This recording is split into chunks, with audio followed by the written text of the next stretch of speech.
મિત્રો હજી આપણે ધાણામાં જ હાલ્યા જઈએ છીએ. આપણે બાજુમાં છે ને કલંગી જીરાને પણ આપણે મહિના દિવસ પહેલાં જોયું હતું, અત્યારે જોયું નથી. તો આપણે એમાં જઈ અને જોઈ કઈ રીતનું છે મહિના દિવસ પછીનું તમને બતાવી. તો ચાલો મિત્રો આગળ તમે જોડાયેલા રહેજો. ચાલો મિત્રો, જો મસ્ત મજાના ધાણામાં ફૂલવાળી અને દાણા પણ બંધાઈ ગયા છે. જો તમને બતાવી.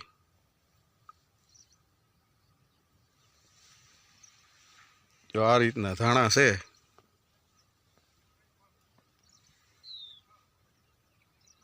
આ બાજુ ધાણામાં પાણી પી ગયું છે. 1 મહિના દિવસ પછી મિત્રો આપણે આવ્યા છે. જો ચાલો, બધે એક જ રીતના ધાણા છે. જુઓ મસ્ત મજાની ફૂલવાળી. ચાલો હવે આપણે આગળ જઈએ છીએ. આગળ જતા તમને બતાવશું કલંગી જીરું.